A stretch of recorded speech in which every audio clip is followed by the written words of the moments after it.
Hi, welcome to the first episode of the Green the Desert podcast with today's guest, Geoff Lawton. How are you doing, Jeff? I'm good. Yeah. Fantastic. So, Green the Desert is a podcast dedicated to stop desertification and finding solutions to green the desert worldwide, where we talk to people who actually did the work and made it happen or are making it happen. My name is Louis de Jaeger, and I'm your host, and I'm an international regenerative landscape designer. And at the beginning of my journey, I was standing in the desert of Morocco, and I learned that this used to be the breadbasket of Europe, a food forest-like paradise that we humans degraded into wasteland. I traveled around the world and saw that we are slowly turning our precious earth into a desert. Everywhere. From California to Spain, China to Africa. And to be honest, this scares me. The United Nations predict that in 2050, 90% of our land will be degraded worldwide. And I don't know about you, but I still want to have food in a couple of decades. So, instead of focusing on the doom and gloom, it's our mission with this podcast to present solutions of tested and proven techniques on how to green the desert, what pitfalls to avoid, and to keep you up to date with the latest news on how to green the desert. Our first guest of the show is, like I said, Jeff Lawton, and to be honest, this podcast might have never existed without this great man. It's thanks to Jeff that I first heard of the term to green the desert. His viral videos helped me on my permaculture journey, and a couple of years ago, I had the privilege of finally meeting him in his very hope-giving project in Jordan. So, Jeff, would you mind giving a small introduction about yourself, who you are, what you do, but most and for all, what is your why? The nuclear energy that powers you to make so much impact in one lifetime. I'm super curious to hear more about that. Well, I've been involved in permaculture since 1980, and in the very early days there weren't many of us, and it took a while to gain experience. It took me 8 years to start teaching, and I grew up in the hippie era, so in 1970 or 16, and we had dreams of alternative ways of living with the natural world. And when I discovered permaculture, it was like I had a framework to work with. I sort of a practical approach to applying a kind of design science. And it starts with ethics. So you could call it an ethical design science approach. And after some 8 years of practice, I eventually started working overseas, South America originally, and then Vietnam and other tropical places. But eventually I got invited to Jordan, and I was faced with the biggest challenge I've ever had to deal with. In one of the most unusual places, 400 meters below sea level. And I really had to approach it with pure design, nothing fancy, no guesswork, just keep it absolutely simple and clearly just design outline, just design principles. And I worked expecting that this might be my challenge that I can't achieve, but it really worked well. And the people were, they took on the project, and we've been working now for over 20 years. It's coming up to 25 years almost that I've worked in Jordan.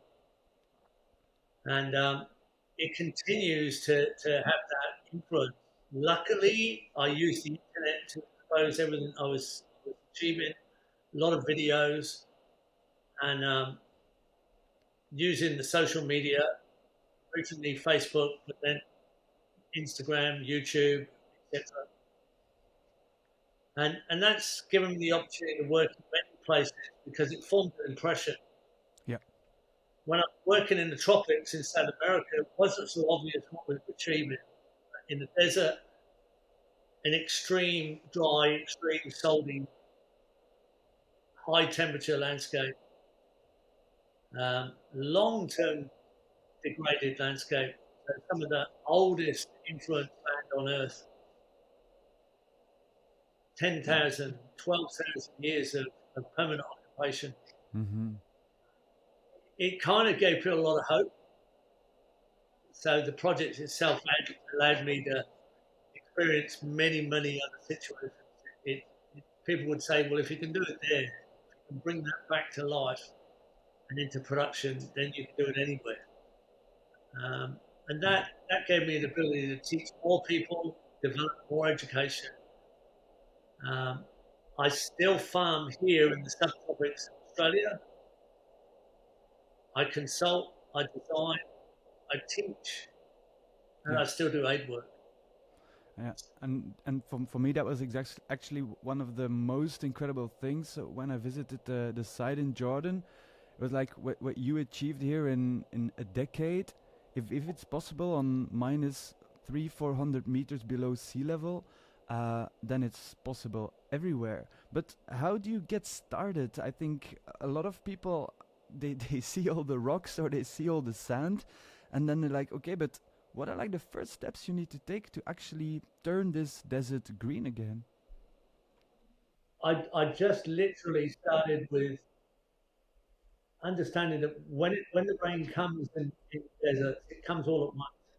You get a very large amount of rain over a few hours once a year, and then small amounts of rain before and after those large events, and every drop counts.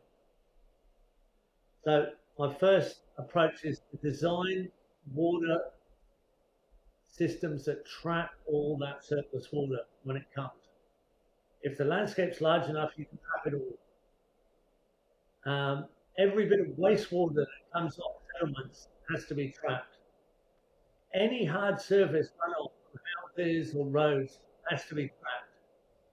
And it has to be trapped away from the sun.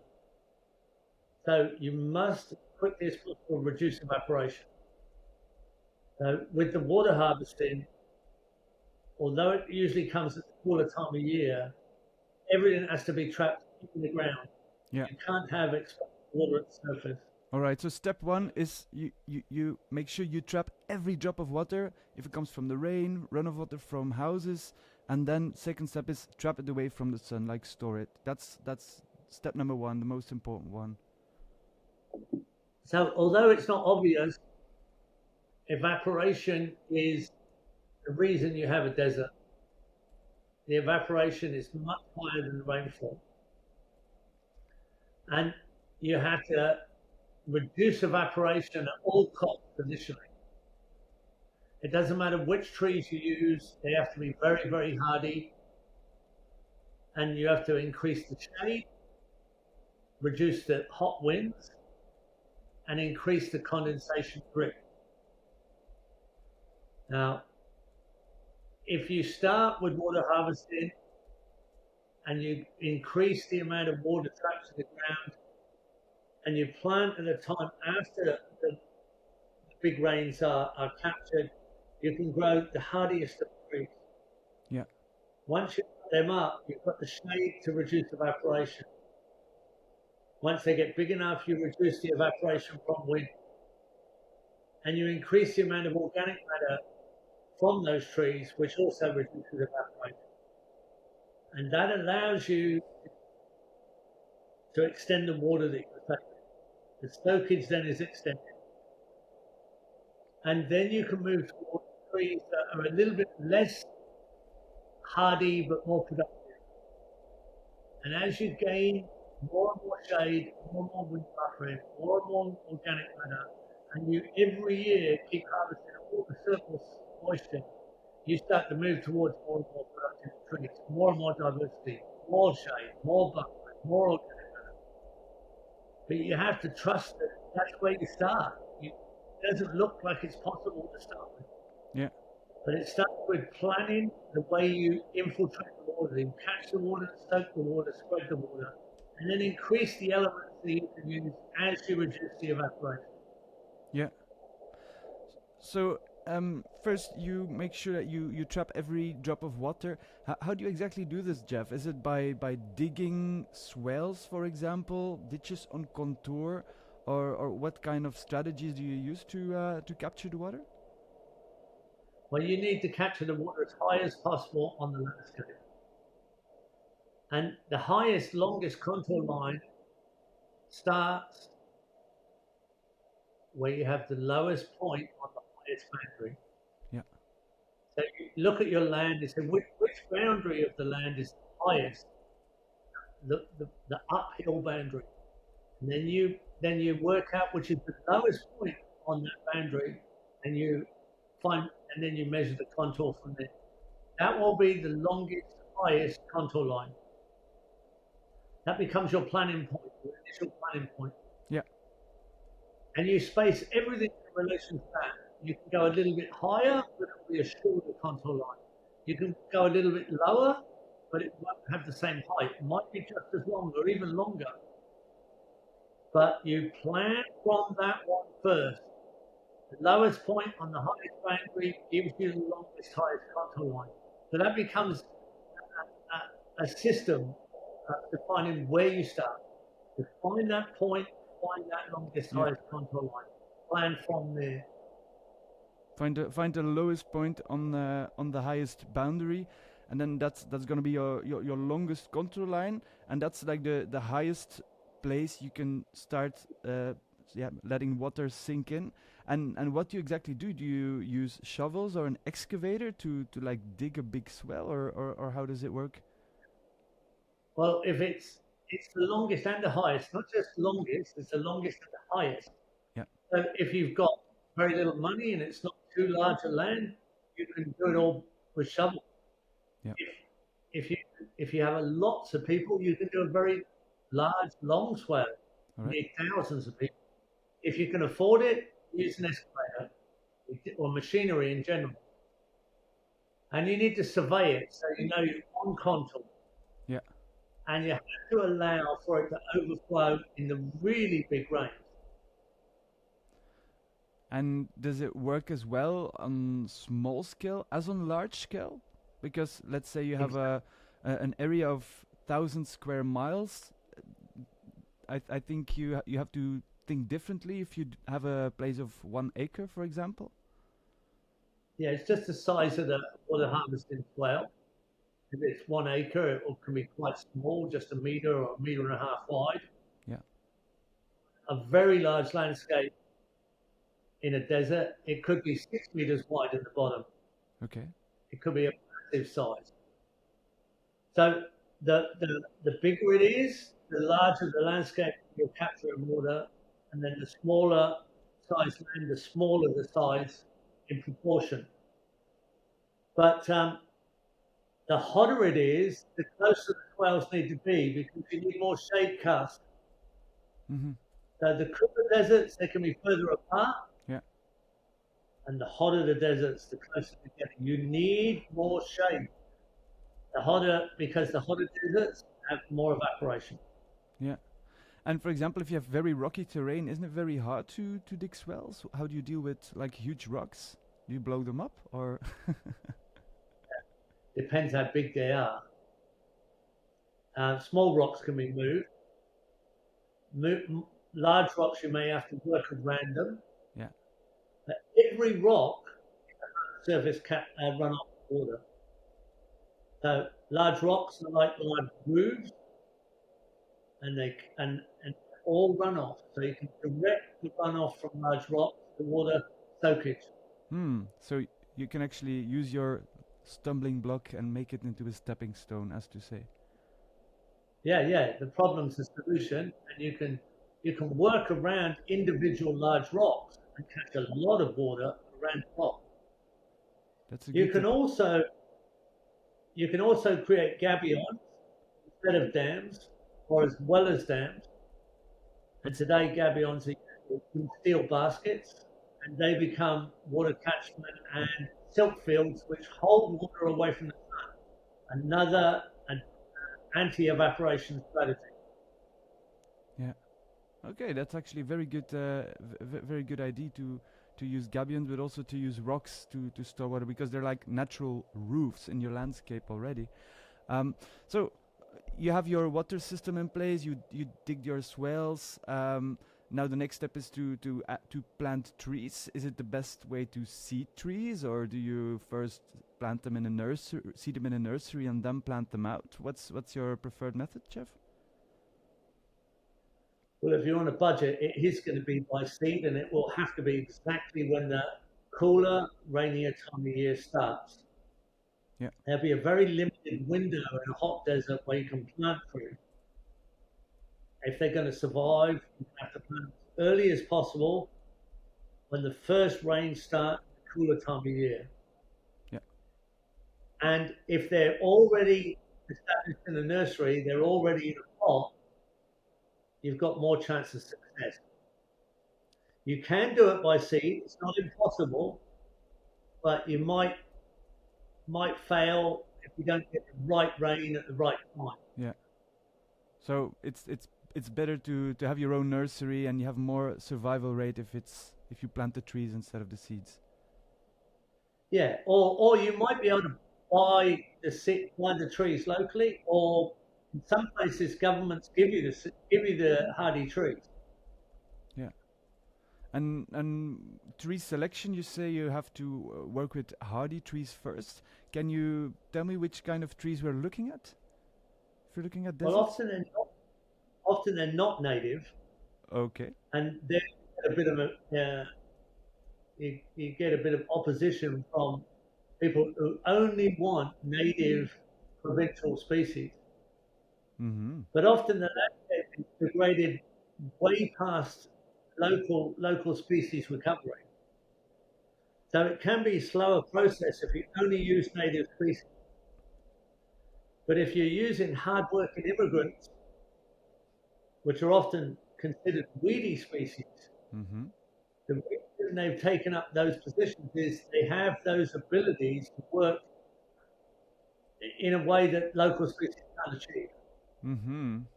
Yeah. So often it's much quicker to use a non-native, almost weedy species to start the succession towards recovery. Yeah, and then you have to change mindsets of people, because everywhere where I go, if I'm doing projects in Belgium or France or in other places in the world, then there are a group of people who are really very strong on only using natives. But then you have this fantastic book on that weeds might save exotics might save the world. So there are two big groups in science that don't really agree with each other. Would you say use any exotic, or do you still have to look whether it's not gonna be invasive or not, or do you say in a desert environment it doesn't matter, everything that grows is a win? How do you deal with that, Jeff? Well, if you only use native species, often you won't be able to achieve much of a result without using herbicides. Mm-hmm. Herbicides themselves are very dangerous to all kinds of life, and you may be saving the native trees, but killing the world in another way. Mm-hmm. If our world is collapsing at the rate that we now understand, and we're talking about 90% of natural systems being totally degraded by 2050, why would you worry about non-native species saving the environment? That's a good point. It's like saying, "Oh, I'm not going to save the world if I have to use non-native species." Why wouldn't? Okay, that's a or strong point. You could look at it. You could look at it from a human point of view and say, "I'm not going to use hard-working immigrants. I'm prejudiced against foreigners." Mm-hmm. Yeah, that's a very fair point. Can you give me some examples of very hardy species that you have used in projects in desert areas, so people have an understanding of what kind of species are we looking at? Because I think we're not going to plant apple trees, for example. No, you're going to find that most of the hard hardy species in deserts are spiky. Trees like prosopis, and in cooler deserts, you're going to get Ravinia pseudoacacia, the black locust. Mm-hmm. And there are many species that are quite hostile and difficult to work with because they're spiky. Yeah. And if you think about it, they're repelling the grazing animals that have often been part of the damage. Yeah. But once you get a system repaired, you can actually remove the spiky trees and put in hardy, non-spiky trees. So on the Green in the Desert project in Jordan, we initially used a lot of prosopis. In America, they call it mesquite. Yeah. And prosopis, there are different types of prosopis worldwide. They're all very, very hardy, and their roots can go down 24 meters to 48 meters. Wow. So that once they're established, they're very hardy on water demand. But later on, we got so much shade, and we got so much diversity, we could remove the spiky species and replace them with leucaena. Yeah. Which is non-spiky and does just as good a job of pioneering and nursing productive species. Yeah, so you use the spiky trees that are actually even sometimes dangerous, probably, to work with if you have to prune them. You use them to really set up the system, use them as bodyguards to kick out the grazing animals that otherwise might compromise your system. But then once the system is more and more mature, you can remove them, and then you've already planted the less hardy species at the same time, a little bit later, so it's already started growing. How do you see the succession between those hardy and less hardy trees? Well, you still have to fence because a lot of animals will still come in and eat the spiky trees carefully. Mm-hmm. They won't kill them. That's the thing. So fencing out grazing and foraging animals is almost essential.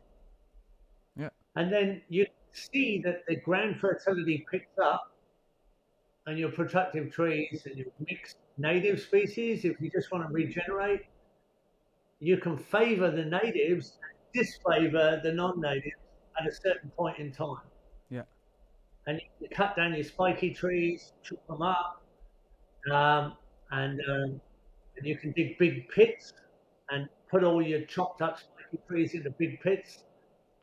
And every rain creates more fungal decomposition, and they add their fertility to the soil. Because that's what you did in Jordan, right? Digging these pits and filling it up with organic matter. I remember that. Yeah, mostly spiky trees because they were our biggest mass. We cut them up into 1/2 meter long branches, twigs, and logs. And we added a bit of local manure, and we aimed sort of soakage trenches towards them so that each rain they got saturated. When we cut the stumps of the trees, we abused the stump with a chainsaw or an axe, slowed down the big growth. And every time they regrew branches and leaves, we cut them off. And within a year or two, they completely died. And the roots became compost corridors and soil in a beautiful pattern. Yeah. Added to the overall fertility. All right. And then these huge pits full of organic material, they probably act as sponges. When it rains a lot, it fills up with water, and then the carbon material keeps the water inside these holes and refills the groundwater. Is that how it works? Yeah, they actually become like big compost pits. If you dig in there a few years later, it's like rainforest soil. All right. But fungal threads that break down the woody material go out right across your hundreds of meters. Yeah. So you add in a lot of beneficial fungi to the soil away from these pits, at least 100 meters, maybe up to 1 kilometer. Wow. Fantastic. And so to sketch a little timeline here, for example, you start with a project, you dig the swells to have the water infiltration, you make sure you trap every drop of rain, you direct maybe the grey water of the house towards the terrain so you have even more water. Then you plant the hardy species, such as a prosopis. Lucina maybe too, other similar kind of species to you actually the better is to get it from a nursery than to plant the seeds. And then after you planted it, how long do you have to wait until you start planting the more productive trees? For example, if you want to start a agroforestry or food forest system? Well, if you've got some irrigation, some drip irrigation with minimum irrigation, you can kind of start after the first summer. Yeah. They go through, you start at the beginning of the cool period. Mm-hmm. You go right through the cool period and the hotter time of year. At the next cool period, you can start then planting your productive trees. All right. As long as you have irrigation for the summer period, at the hotter period will need irrigation for a few years, and then over time reduce the evaporation as you get more and more shade. All right. So with irrigation, you only have to wait one growing season before you can start planting your wanted trees. Yeah. Definitely. And even in the first year, you can reduce your evaporation over the cooler period. And after 2 or 3 years, you don't have to irrigate at all. Yeah. During the cooler time, only the summer, only the hottest time. And do you think it's possible to really stop irrigating at all in a couple of years or decades, or do you say that irrigation will always be necessary? It depends how hot a desert it is, how hostile it is. I mean, you get deserts that go down to 50 millimeters of rain or 50 to 75 millimeters. Those are really hostile deserts, and you'll probably always have to have a little bit of irrigation during the hot periods at a minimum. Now, if you put in the water harvesting swales, once you've got a good canopy and shade on the swales, you will be recharging groundwater. Yeah. And therefore you are entitled to use some groundwater for irrigation. Because if you put in water harvesting on 20 times the area that you use for intense production, you'll actually totally compensate for the irrigation water that you're going to use. Right. So you can. So that's the magic number. 20 times. You have to have 20 times the surface. Yeah. Traditionally, where people kept deserts in production, they'd actually have 20 times the area in water harvesting technique to the one area of high production. And it doesn't mean the 20 times area isn't tree. So you can have your very hardy trees on the larger area and your intensive food production and animal forage production on the 1/20th. Yeah, all right. And then you'll have sustainable aquifers, sustainable groundwater forever. Yeah. All right, that's a good number to keep in mind. And if you're thinking about animals, you say, well, it's the best to fence them out, but can animals also help the regeneration process? Well, what you need is to set up the forage. So you need to plant on the broader area forage trees that they can eat. Yeah. And then you have to set them up so they're mature enough that you can cycle the trees, the animals through, and they eat the forage trees, but not enough to kill the trees. All right. So you have to have long cycles of animals moving through the landscape. Yeah. And they forage off the trees, but they don't kill the trees or cause any damage to the trees. So it's a matter of timing over the area to the number of animals. Yeah. And do you have you ever seen projects that were totally destroyed because of animals? Oh yeah, plenty. And is it mainly goats? Well, goats are foragers, so they'll eat 40% tree forage and 60% herbage. Almost half their food is from trees. If you're not careful and you overgraze with too many goats over an area, they'll actually kill the trees. Yeah. Okay. So goats are very, very useful because they're hardy, but they have to be timed, they have to be moved, and you have to have the right number so you don't get damage. You actually get benefit from goats. Yeah. You can actually reforest with goats if you do it carefully. Wow. You can reforest with goats if you're doing it carefully. That's interesting information. Can you elaborate on that? Well, they're actually, the manure added to the ground when it rains gets washed into the water harvesting swales. Mm-hmm. That increases the tree growth in the swales. And quite a lot of tree seeds will go through the goats and actually get washed in the swales. So you will get a natural regen. So you get a regeneration of trees from goats and from camels. Camels particularly.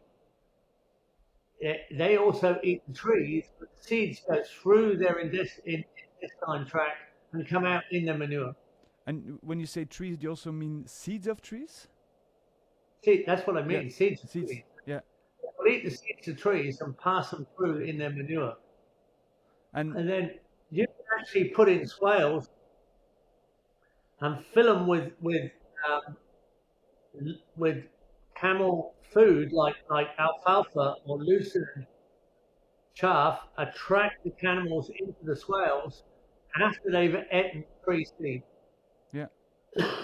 And then if you've got the irrigation water, you can flood the swale, which will spread the manure like a diluted manure tea all up and down the swale, and the seeds will germinate. Well, that's actually very interesting. Do you think you could speed up this project, Jeff, if you, for example, feed seeds to goats or to camels, and then have them eat more seeds, so they'll plant more trees with their manure? Is it something? Oh, definitely.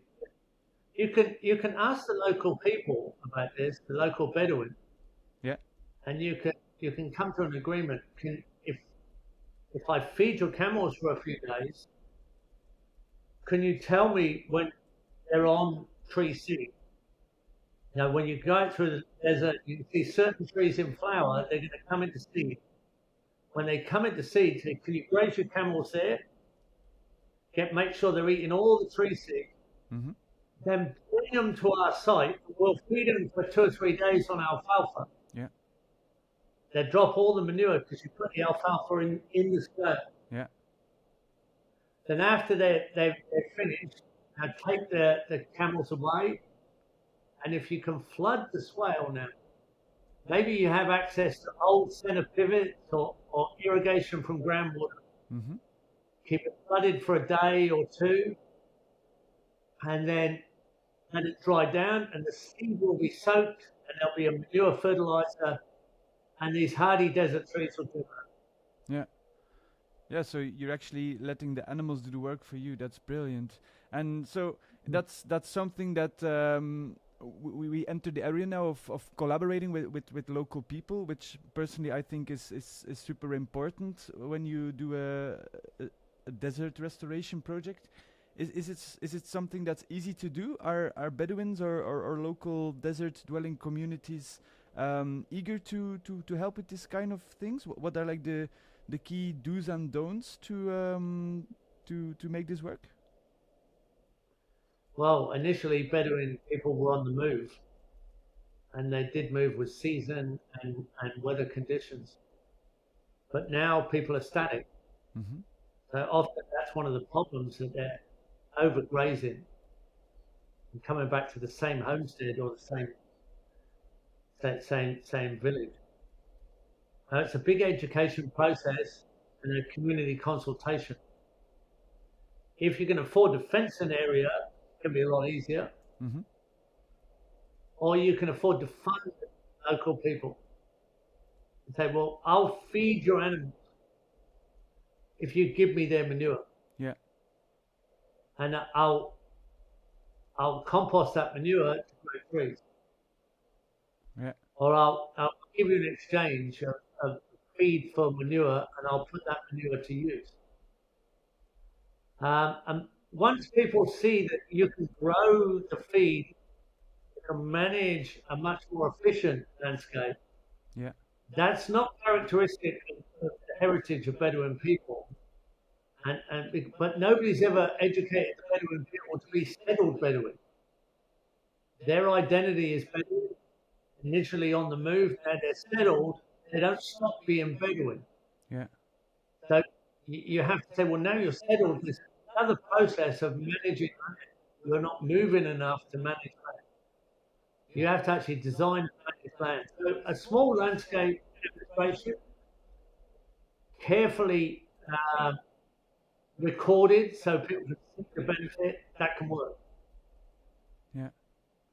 And for example, right now you have this mass restoration project where a country decides, well, we're gonna regreen or green a desert of 1,000, 2,000, 3,000 square kilometers or square miles. Mostly there are already people living in it or near it, or nomadic people letting their animals graze there. That's a huge step to undertake. I think it's very relatively more easier to do it on a smaller scale where you have much more control. But if you're doing it on a huge scale, how do you go and start to do this, Jeff? Because that looks some very daunting task. Not only looking at the ecology, but also economy, sociology, making sure you respect locals, work together with them. One of the ways, apart from the earthworks we've just discussed, which may not be affordable, is to use the system where we have farmer managed natural regen, which is FMNR, where you used to be called the underground forest, where Tony Ronaldo in Niger reforested a large area. And what he did was he noticed that there were stumps that looked like dead trees, but every time it rained, they turned into little bushes. But they were actually trees that had been continuously grazed. Yes. And after each rain, they'd regrow like a multi-stemmed regeneration, and then the animals would graze them off. And they'd look dead for the rest of the year, and they'd reburst into life again every time it rained. Like a natural coppice system. Like natural coppice, the graze stump becoming a coppice. And the local people would cut all the branches off after the animals had had all the leaves and use them for firewood sticks. Okay. Going back to square one every year. So Tony worked for a long time getting communities to agree they would leave a certain amount of trees per hectare. Yeah. And what they'd do is they'd cut all the regrowth branches off except for one. They'd take all the branches off to feed their goats or their animals with the leaves, and they'd still get the stick. But they'd leave one, the strongest one. And every year that one stick would get bigger and bigger. Within 3 years, you've got a small tree. Within 5 years, you've got quite a large tree that you're protecting. Actually brilliant. Always leave one, and after a couple of years you have an entire tree, and so little by little you create a forest. Well, those trees are genetically very strong because they've survived that continuous grazing. So you've got the hardiest of all trees. And you get a stability in the landscape where you can grow better forage on the ground, and you can even crop. Is it like a kind of agroforestry system with intercropping where they have regular annuals growing in between them? Well, they have annuals after the rainy season. Yeah. They actually put 500,000 tons of grain on the country every year. And that's after 20 years of teaching people all they need is a very cheap pen knife to achieve this. Just a very small knife that you need to cut all the regrowth branches off. They keep regrowing, but after 5 or more years, they stop because it becomes a big, thick trunk. And it's the same thing. You're shading the ground. You're reducing the wind evaporation. You're adding organic matter. Yeah. So it's a broader, cheaper process. Yeah. Are you telling me right now, Jeff, that you actually help the tree grow more if you cut it? Yeah. It becomes, because the animals won't allow any regrowth. And if you allow one, because the roots are quite strong, those trees are survivors. Mm-hmm. You don't have to, you couldn't find a better tree from a nursery. If you think about it, that tree survived every year being cut off and it comes back to life. And when you allow it to have one regrowth stick, one little regrowth branch, Yeah. it gets bigger and quicker, faster and faster and faster. It Yeah. becomes a full-size tree very quickly. Yeah. But let's say you start of a blank page. You don't have any tree yet. Can you still go and recreate the system with nursery trees? You can, but you really want to pay attention to, are there these regrowth stumps? You find them, they are most places. It doesn't seem possible that they're alive. Yeah. That's because you're not there 12 months. Yeah. If you're there when it rains, you'll see them burst into life. So that And those, plus the nursery trees, give you a big advantage. so the first thing you would do, Jeff, if you go and have to regenerate a 1,000 square mile plot, would be to look for these kind of stumps. Definitely. And you say that And you will, they're mostly there. Or I've never seen them. Maybe I haven't looked. yeah, if you look carefully, you'll see that they're actually regrowing. They may look dead in the dry, hot time. They will look absolutely dead. But if you look carefully, you can see it's just raised off stump. Yeah. All right. Mm. Uh, And Ronaldo, won the Nobel Prize for that work. yeah. Well, I think you deserve a Nobel Prize if you are able to regreen so many desert. Maybe one day you'll get one too, Jeff. Who knows? Uh, what can go wrong, Jeff, if you regreen a desert? What are the biggest pitfalls so far you've encountered? The biggest mistakes you've made? Things you say, well, never do this, never do that. Well, a lot of it is the education of local people. Yeah. They don't put a lot of work. They don't understand it, and then they graze their animals, or they don't look after the system. They don't see it go through over time. You have to make sure that when you're putting in water harvesting, you're accommodating for the very big rains. A lot of people don't realize that a desert is a floodway, Mm-hmm. and you get half the year's rain in 4 hours on average. More people die in floods than die of thirst. That's very It's hard to ironic. believe. Yeah, it's hard to believe because unless you're there during that 4 hours, you can't see the event. I have experienced it a few times, and because of it, people have sent me information, sent me videos. They know that I'm interested, and you can find a lot of it, of good videos online Yeah. of the big floods in desert. You have more chance of dying in a flood in the desert than of dying of thirst. That's actually a mind bender. I don't think a lot of people. If you're ever caught in a what the Americans call a canyon, or in the Middle East they call a wadi, and it starts raining and you get a big flow of water, you have to get out of the water because there's a lot of rocks rolling, and you're gonna get crushed. You're not gonna drown before you get crushed. Yeah, it's pretty scary. Very scary. Yeah. So the biggest pitfalls are, well, first of all, don't don't find yourself in a storm where you might be crushed by stones if it's too much rain. The second lesson is if you don't have a good connection and educate the local people well, then you have a lot of chance of things going wrong. Any other things that you might have to be aware of? Well, if you start too big, often you don't achieve what you set out to do. So it's much better to start small and prove that you can achieve it, Yeah.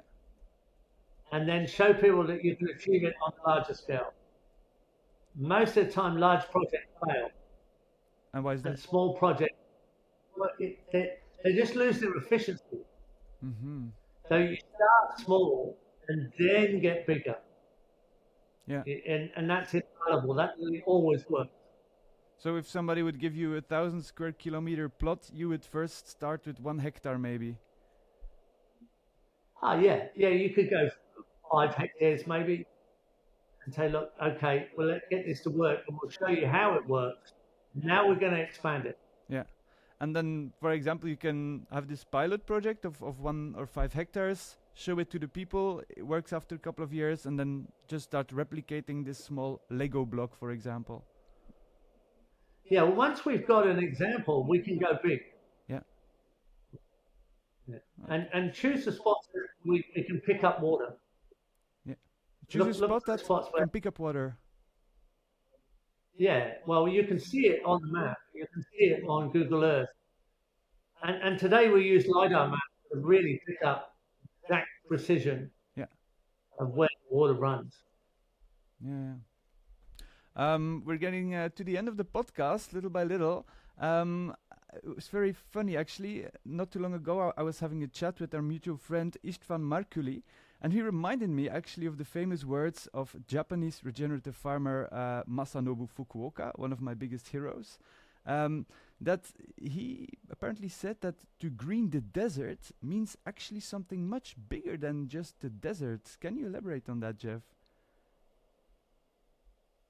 Well, if you can green the desert, you can work anywhere in degraded land. People see desert as the most degraded land. What a lot of people don't realize is you get the biggest effect of condensation. So if you have a desert that has no vegetation and no trees, just bare soil mostly, any condensation is lost because there's no condensation surface. So if you get 100 millimeters of rain, you only get 100 millimeters of rain. The same landscape covered in vegetation and trees gains 80% gain on the rainfall. So your transpiration is 100 millimeters of rain. Wow. And 80 millimeters of condensation. So your total precipitation is 180 millimeters. That's an 80% gain on your rainfall. Wow, that's a big landscape. If it were investing money, it would be a huge profit you're making. You go from 100 to 180 just by adding vegetation. Yeah, because your condensation drip is when it's not raining, but there is some moisture in the air. So in the cool of the night and the cool of the early morning, you'll get a drip. Yeah. And that's when we'll start to recharge the aquifers from your home. Yeah, so it's like on the Canary Islands where they have this tree that catches the rain and it drips in the holes next to it. Yeah, and you know everything's grown on condensation drip into depression. Yeah. All right. If you would be given a magic wand, Jeff, like a creative thinking exercise, you get a magic wand. What would you do with it to change the planet? How would you use it? Well, I think people need to realize where their resources come from, and that regenerative resources come from facilitating life-rich events. Mm-hmm. We have to work with the natural world and increase its abundance. Now, when we do that, we're creating a slower release of water in the landscape. We're reducing the flood. We're reducing the drought. We're creating life-rich streams and rivers. And the most efficient thing we can do to save energy is to grow our own food in a way that benefits nature. Yeah. So once we get people to understand that, that's the most meaningful thing they can do with their life's effort. Yeah. And so if you'd had this magic wand, then you'd mostly use it to spread that message? Yeah, I'd make the lessons easier to understand, and I don't mind using technology to do it. Yeah. Today, we're using a lot of mapping programs that make it very simple for people to understand. And it's new technology, it's satellite imagery, LiDAR technology, Yeah. many layered maps all in the same scale. Yeah. More or less translates the landscape into something that's more understandable. All right. Then people are, oh, if I understand this, I'll go into it. Mm-hmm. It's not a hopeless situation. We give people hope. So if that can get to a tipping point where most of us are engaged in this process, we have an abundant earth forever. Yeah. We'll never run out of resources. Yeah, beautiful. And sometimes, Jeff, I have the feeling you already have this magic wand somehow, because the amount of people you already inspired around the world and shared this message with. I remember seeing you teaching to people some super very simple concepts. You do it with so much patience and love. It really inspired me a lot. Also to become a better teacher myself. So thank you for that. Before we end this podcast, are there any wise words you'd like to give to the Green the Desert podcast audience? People who are listening that are project leaders, investors, philanthropes, farmers, entrepreneurs, just regular citizens who want to make a difference? Well, I think you have to realize it's not hard. It's not a hardship what we're doing. It's very enjoyable. It's extremely engaging. So it makes your life feel longer because you have wonderful memories of what you're doing. If you find it very hard or annoying or disturbing, you kind of got the design wrong. So you need to realize that it can be a very entertaining, enjoyable, meaningful thing to do to get involved in this work. It's kind of fun. If you're not having fun, you've got the design wrong. So we're engaged every day. We're enthusiastic about this. We're passionate about this because we love doing it. It doesn't feel like work. And we are achieving what we want to do. We just need more people so we can do more of it and we can do it quicker. That's all. That's all we need to do. That's I think one of the best advices I've ever got. If you're not enjoying it, you the design is wrong. That's actually incredible, and I totally agree with you, Jeff. I see a lot of people starting in this space and their life just became so much more meaningful. They have so much more fun. I see it with you. You're super enthusiastic with your team. I see it the same with people I'm surrounded with who are actually just planting trees or growing their own food that they're it just gives so much hope and energy. So thank you for reminding us all of that, Jeff. Really appreciate it. Well, thank you so much for taking the time of your super busy schedule of joining this podcast, inspiring me and millions of other people. I wish you all the best with succeeding on your mission, on your dream. You're doing a great job, and see you next time. Bye bye, Jeff. Thank you. My pleasure. Well, thank you so much for being part of the first episode of the Green the Desert podcast. You can watch the show notes on greenthedesert.org. The biggest impact you can make with the smallest amount of effort is to simply subscribe to this podcast, give it a rating, and share it with people you know so we can spread this valuable information as much as possible. See you around. Ciao.